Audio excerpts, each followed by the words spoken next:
wabarakatuh. Perkenalkan, saya Nur Hanifah, guru Bahasa Indonesia dari SMA Ulumul Islam.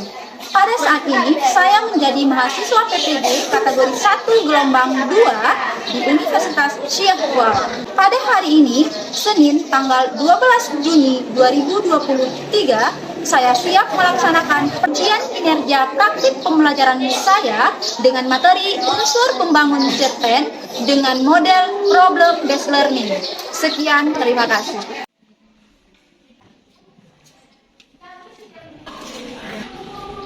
Assalamualaikum warahmatullahi wabarakatuh.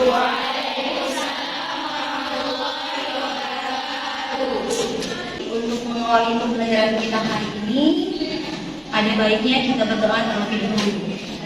Tolong Syifa Nursyani pimpin doanya. Berdoa dimulai.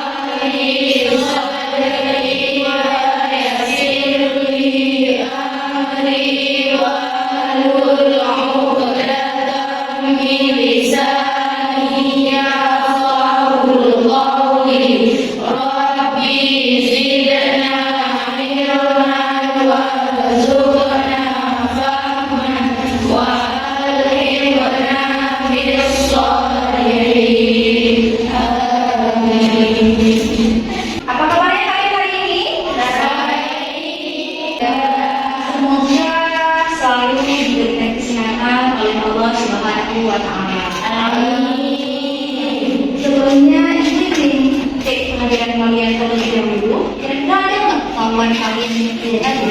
Ada.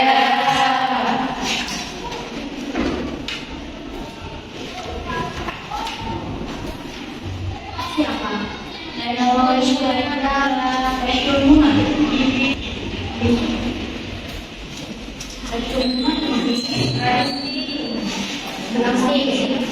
Siapa lagi yang tidak hadir? Saya di sini. Kemana dia? Oke. Terus siapa lagi? Islam. Nur Laifil Islam. Dia kemana? Oke. Terus yang satu lagi? Iya. Kemana dia? Di sini. Cuma itu? Iya. Semoga kita doakan kawan kalian yang saat ini sedang kurang sehat, biar segera diberikan kesembuhan. Baik. Pada pertemuan sebelumnya, siapa yang masih ingat kita belajar tentang cerpen? Apa sih? Kok ini cerpen itu? Oke, Rizka Munadia. Cerpen adalah karya sastra yang berbentuk fiksi atau Iya, cerpen itu karya sastra yang berbentuk fiksi. Selain pengertian cerpen, minggu yang lalu kita belajar tentang nilai yang dikandung di dalam cerpen. Ada berapa? 4. Apa aja?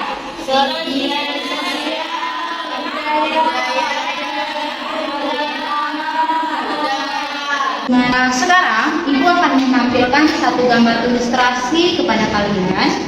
Nah, kira-kira gambar ini tentang apa? Rumah. Rumah. Selain rumah, apa lagi yang bisa kalian dapatkan?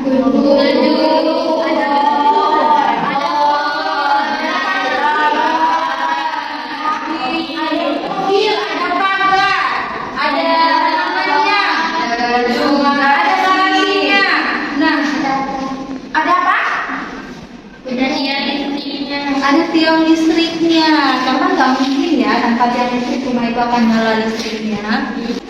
Kira-kira apa yang bisa kalian simpulkan berdasarkan gambar ilustrasi ini? Atau Ayun. Apa kesimpulan yang bisa kamu simpulkan berdasarkan ilustrasi itu, Ayun? Dari gambar ilustrasi yang telah saya lihat bisa disimpulkan bahwa tidak bisa dikatakan rumah yang sempurna jika tidak memiliki atap, jendela, pintu, dan lain sebagainya.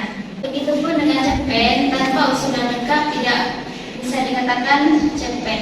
Iya, dia sama juga halnya dengan rumah. Tanpa atap, tanpa jendela, dia tidak akan sempurna itu rumah. Begitu juga dengan cerpen, tanpa unsur yang lengkap, cerpen itu tidak akan sempurna.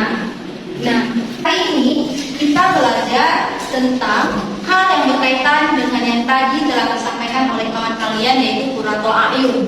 Yaitu kita belajar tentang, nah, dengan tadi kompetensi dasarnya mengenai unsur-unsur pembangun cerita pendek dalam buku kumpulan cerita pendek dengan tujuan pembelajarannya. Nah, ini dia tujuan pembelajarannya.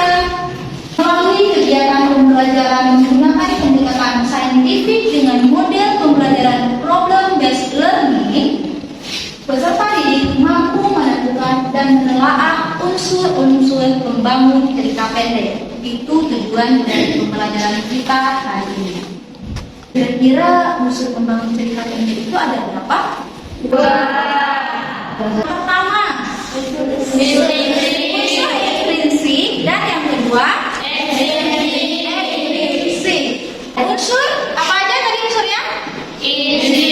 Ada unsur intrinsik, dan yang kedua ada unsur ekstrinsik.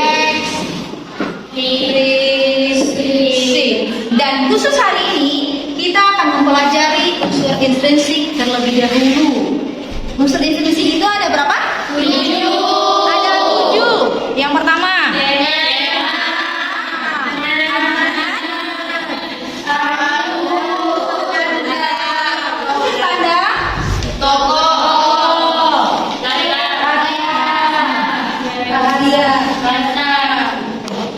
lebih ke depannya bukan kokoh, tetapi penopongan. Dan hari ini Ibu tidak akan menjelaskan kepada kalian apa itu pengertian dari ketujuh unsur intrinsik itu. Akan tetapi saya akan memberikan satu permainan kepada kalian, di mana nantinya berdasarkan permainan itu kalian bisa menemukan pengertian dari ketujuh unsur intrinsik yang telah kalian sebutkan tadi. Ini pikirin ya linknya. Iya. Oke, sudah bisa diakses masing-masing linknya. Iya.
Sekarang Ibu akan mengungkapkan pembacaan cerpen yang dibacakan oleh seseorang.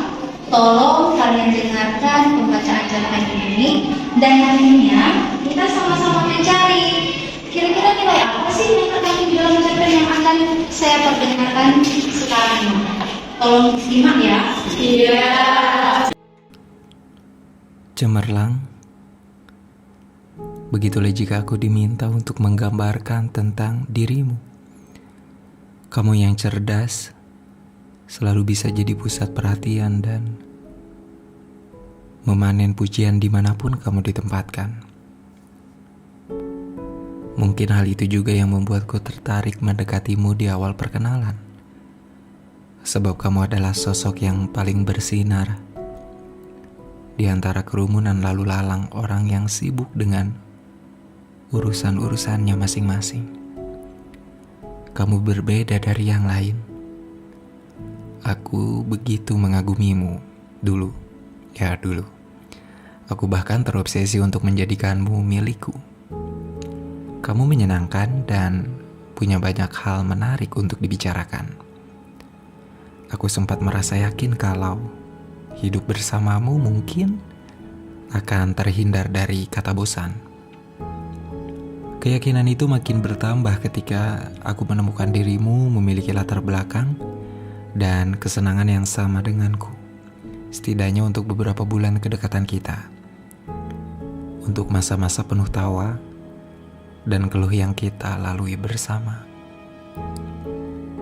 Namun, seperti yang orang-orang sering katakan, sikap asli seseorang baru akan terlihat ketika kita telah lama mengenalnya dan melakukan perjalanan bersamanya. Begitupun kamu. Setelah waktu dan perjalanan yang kita lalui bersama, kartu-kartumu terbuka dan menunjukkan sisimu yang lain. Aku jadi ragu untuk melanjutkan langkah bersama. Alih-alih melihatmu sebagai gadis yang menyenangkan, lama-kelamaan, justru kamu terlihat seperti ancaman dalam hidupku. Setelah setahun dekat denganmu, kita sering sekali bertengkar untuk hal-hal sepele. Untuk sesuatu yang tidak kamu setujui, untuk tindakan-tindakanku yang tidak kamu sukai. Kamu tidak lagi terlihat menyenangkan. Kamu hanya gadis pemarah yang bisa meledak sewaktu-waktu karena kejadian-kejadian kecil yang sebenarnya tidak perlu dipermasalahkan. Jika kamu sudah marah begitu, jurusku memang cuma satu: diam atau menghilang sebentar. Aku tidak mau meladeni kemarahanmu sebab kamu tidak bisa dibantah ketika marah. Kamu selalu benar dan ingin menang. Meski benci mengakuinya, aku pun sebenarnya sadar kalau apa yang kamu bilang itu kebanyakan memang benar adanya. Tapi itu jadi membuatku tampak kecil di matamu. Seolah-olah aku hanya lelaki tolol yang bahkan tidak bisa mengatur hidupku sendiri. Aku benci dengan kenyataan itu.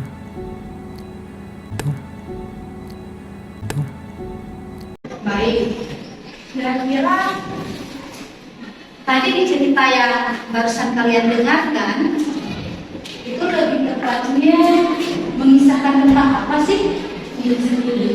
Tentang diri sendiri. Kalau misalnya si pengarang, kira-kira di situ sebagai siapa? Kan setiap cerita ada pengarangnya ya, ada yang ceritanya. Kira-kira sebagai siapa? Sebagai tokoh. Kenapa pengarang sebagai tokoh? Kenapa tokohnya sebagai aku? Karena tokohnya di situ menyebutkan aku. iya, karena tokohnya di situ di cerita yang telah kita dengar tadi, si tokoh menyebut dirinya sebagai aku. Bapaknya yang lalu, ibu sudah pernah membagikan kelompok kan? Iya. Ibu sudah membagikan kelompok. Tolong sekarang kalian duduk bersama anggota kelompok yang telah ibu bagikan pada pertemuan sebelumnya. Ibu kasih waktu 2 menit untuk mencari anggota kelompoknya masing-masing. Ayo dimulai.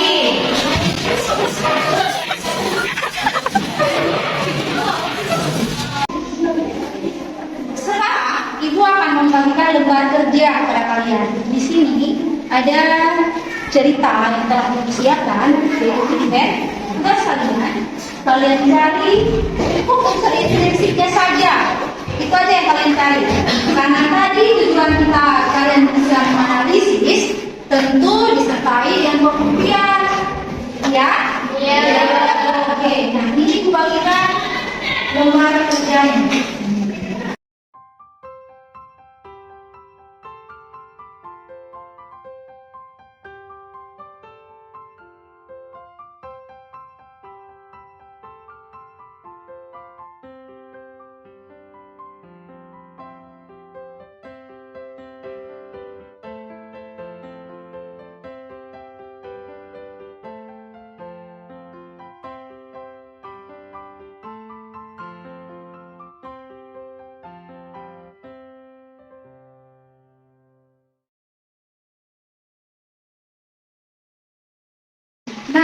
baca dulu petunjuknya.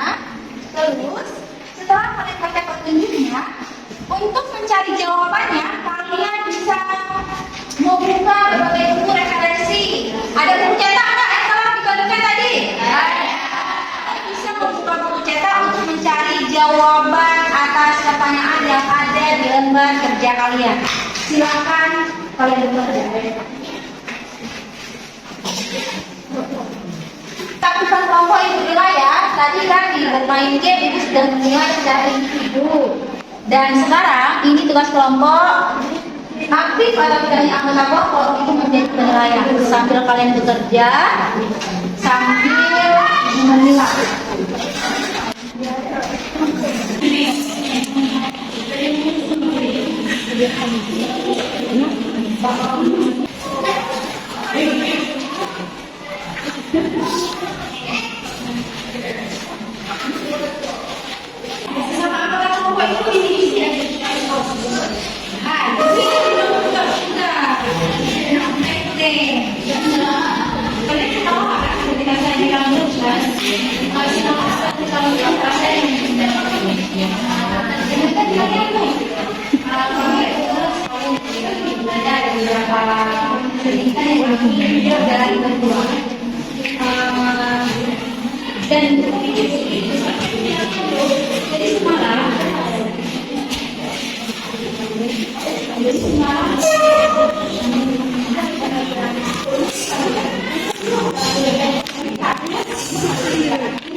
Sampai di mana kalian? Di mana?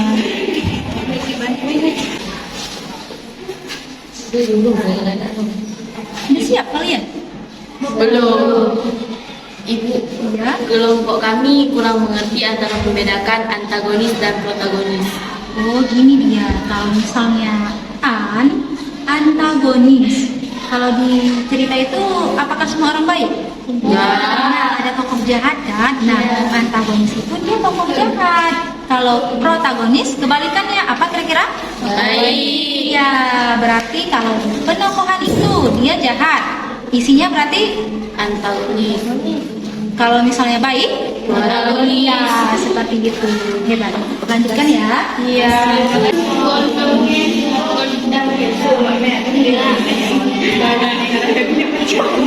Nah, kalian ada kendala nggak?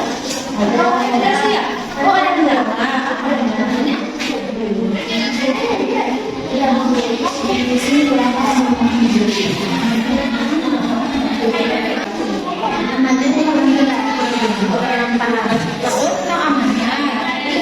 Dia gini, setiap cerita itu si pengarang punya pesan tersendiri yang ingin disampaikan. Nah, pesan yang ada di dalam cerita yang ingin disampaikan oleh si pengarang itu dikatakan dengan amanat. Kira-kira di cerita ini apa pesannya? Saya memberikan perjalanan. Iya, kelompok kalian sudah siap nggak? Belum, hampir siap. Ini nggak ada kendala kan? Apa kendalanya? Bu, kira-kira ini coba. Kalian sudah berunding bersama ini? Sudah. Jadi kalian bisa kerja? Sudah. Nanti ganti ini.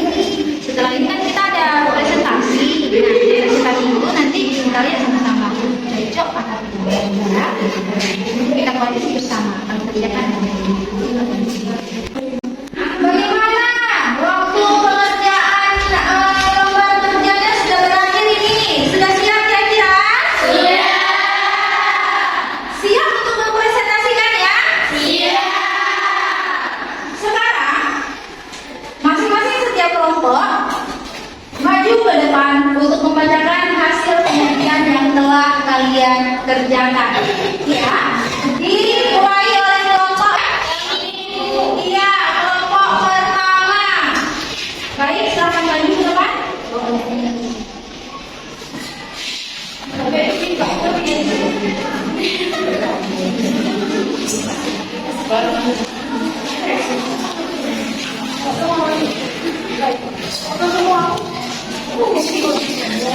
Mari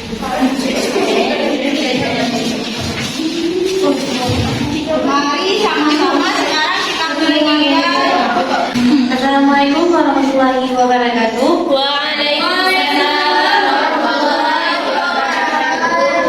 Kami dari kelompok 1 ingin mempresentasikan hasil kerja kami.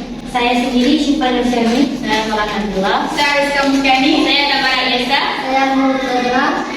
Kami ingin mempresentasikan jawaban dari lembar kerja kami. Jawaban dari soal yang pertama. Tuliskan tema teks tersebut disertai bukti kutipan dalam teks. Tema. Harusnya perasaan berlebih ini tak tertuang dalam suatu organisasi. Entahlah, kita tak punya mata untuk melihat atau bahkan memposisikan diri. Soal yang kedua, tuliskan 3 macam latar yang membangun teks tersebut, yaitu latar tempat, latar waktu, dan latar suasana, disertai masing-masing bukti kutipan dalam teks. Latar. Pertama, latar tempat. Ruang rapat. Bukti kutipan dalam teks. Ruang rapat ini bising dengan bising-bising makhluk di dalamnya. Setelah itu, moderator berderham guna meraih perhatian untuk memandangkan hasil voting serta keputusan yang didapat. Latar rumah. Organisasi yang mengerjakan wanita untuk pulang selalu ini. Suara abah menggelegar seisi rumah, sedang aku hanya menunduk penuh rasa bersalah. Latar ruang makan. Dengan lesu, aku menuju ruang makan dan hal yang paling mengagetkan ketika Umi menepuk pundakku. Latar waktu 28 Juni.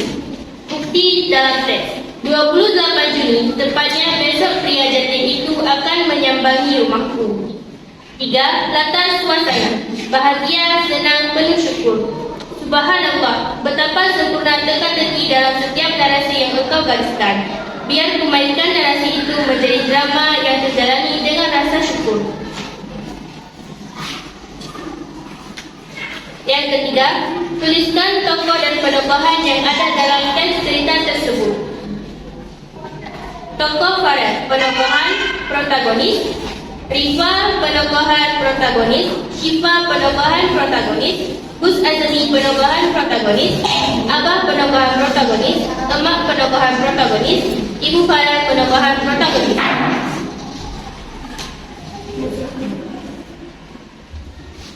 Soal yang keempat, tuliskan alur yang membangun teks tersebut. Jawabannya alur maju. Soal yang kelima, tuliskan sudut pandang yang terdapat dalam teks cerita tersebut disertai bukti kutipan dalam teks. Sudut pandang, pengarang sebagai tokoh. Bukti kutipan dalam teks, inilah aku, mahasiswi yang terjebak dalam lautan emosi di tempat yang kurang tepat. Andai diizinkan, ingin rasanya aku menimbali setiap rasa yang menyapa. Soal yang keenam, tuliskan amanat yang terdapat di dalam teks tersebut disertai alasan yang tepat dan logis. Amanat dalam cerita, jangan berlebihan dalam bercerita. Dari presentasi kelompok kami, ada nggak yang mau bertanya? Saya mau bertanya, kira-kira kenapa itu bisa dijadikan tema? Kenapa ini bisa dijadikan tema? Karena dalam paragraf ini terdapat inti dari cerita yang diceritakan ini. Sekian dari presentasi kami. Kami pamit undur diri. Assalamualaikum warahmatullahi wabarakatuh. Waalaikumsalam warahmatullahi wabarakatuh. Oke, selanjutnya kelompok mana yang mau maju? Oke, kelompok Islam Media, suaranya.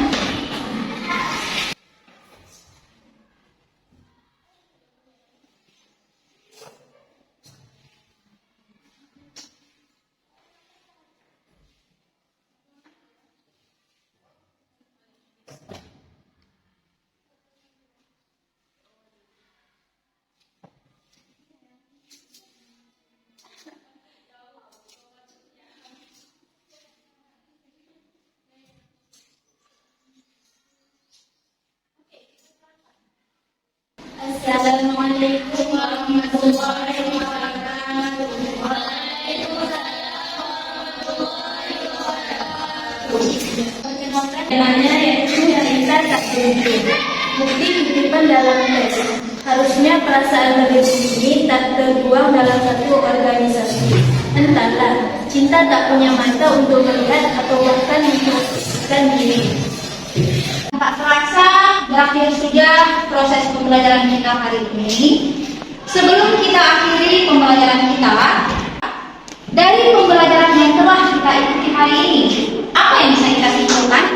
Saya Bu. Iya, Syifa Nursyami. Apa kira-kira kesimpulan dari pembelajaran kita hari ini, Syifa Nursyami? Sistem pembangunan cerpen ada dua, unsur intrinsik dan unsur ekstrinsik. Iya, unsur intrinsik sama unsur ekstrinsik. Lagi kira-kira yang bisa disimpulkan? Unsur intrinsik ada 7. Unsur intrinsik ada 7. Yang pertama, Tema, keamanan, alur, penokohan, latar, lagi gaya bahasa dan sudut pandang. dan sudut pandang. Iya, ada tema. Jadi sudah kalian dengarkan ya yang disebutkan oleh Syifa Nursyami. Jadi kesimpulan hari ini, unsur pembangunan cerpen ada 2, ada unsur intrinsik dan ada unsur ekstrinsik. Untuk unsur intrinsik itu sendiri dia ada tema,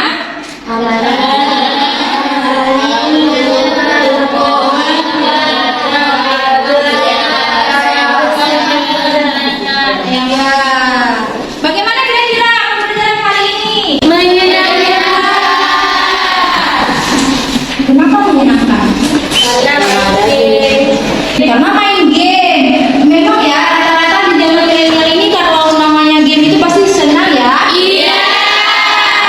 Baik, tapi hari ini kita main gamenya itu game yang edukatif. Dengan kita bermain game, kita bisa dapat ilmu. Apa yang bisa kalian dapatkan tadi? Bisa tahu arti dari arti dari tema juga kan? Iya. Dengan kalian main game tadi, kalian bisa tahu nggak pengertian dari 7 unsur intrinsik itu? Iya, kalian bisa tahu. Nah, untuk pertemuan selanjutnya kita akan belajar tentang drama. Siapa di sini yang sudah bermain drama? Selanjutnya kita akan bermain drama ya. Iya. Untuk hari ini sampai di sini pertemuan kita. Sebelum pulang, kita biasanya ngapain? Muhammad